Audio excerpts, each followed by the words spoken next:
Bernath has pretty much been writing her entire life. In 2023, two of her short stories were included in the anthology Inner Space and Outer Thoughts, speculative fiction from Caltech and JPL authors.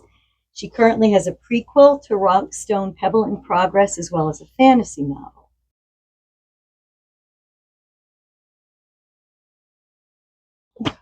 I'm Ann Bernath, as previously mentioned.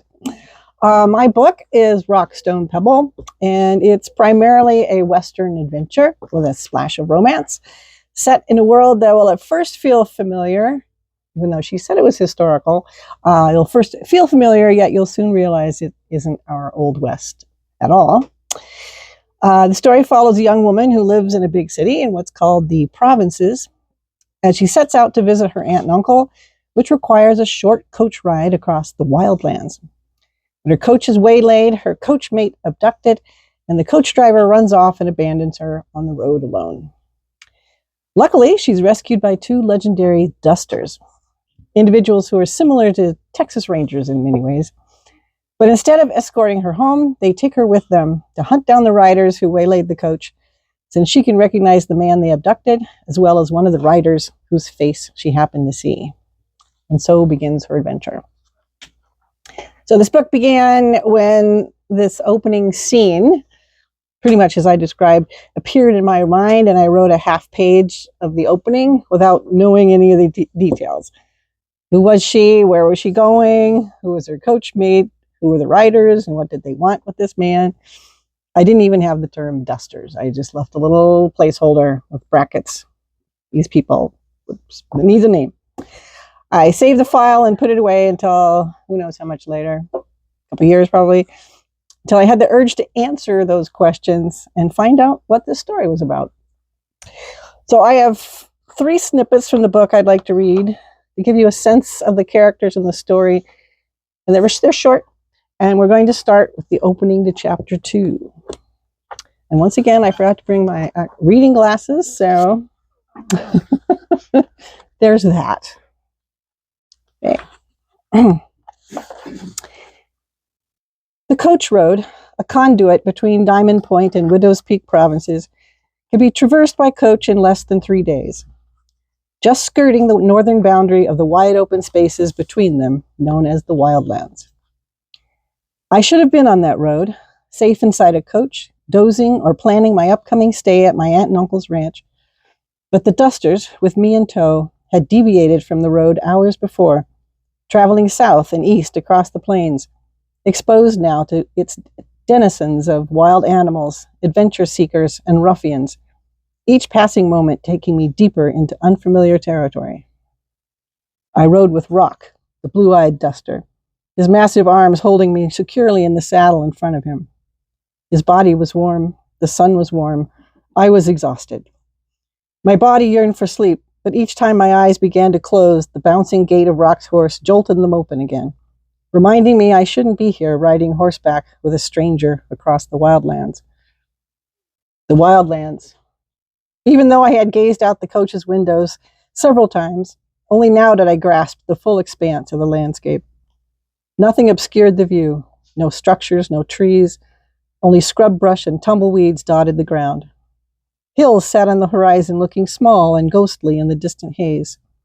The sky was a deep blue, accented by a scattering of thin cloud wisps that seemed in danger of disappearing at any moment. The air smelled different than it did on the streets of Grandview or the open areas of the university, carrying aromas of earth and sage and horse and sweat, instead of the man-made aromas of perfumes and the smoke from coal fires. The breeze that teased at my hair, at times gusting and roaring in my ears, both felt and sounded as if it were a living thing. I could almost feel my brain wrestling to comprehend this new reality. That's that. Early in the book, and then I have a couple teases from later in the book. I didn't know what Bennett might have imagined he would see when he finally opened the box.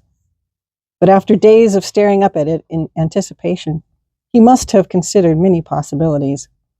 Gemstones, perhaps mounted as jewels in bracelets or crowns or even weapons, or gold or silver ore, or coins or small figurines, or less likely paper currency if it hadn't rotted away to dust. Red and Rafe had no doubt imagined a find of a lifetime to be riches beyond compare, and they had no doubt made plans for the windfall it would give them. I hadn't given it much thought at all, much more concerned with finding Bennett than the treasure he sought. But I had to admit I had been looking forward to the discovery. After all, on his deathbed, Bernard Anders had sent his brother on this quest as his final gift to him. It had to be something, as Bennett had said, special. And then a little later, the gift wasn't heavy, and I could feel the shape of a small box underneath the neckerchief that served as its wrapping.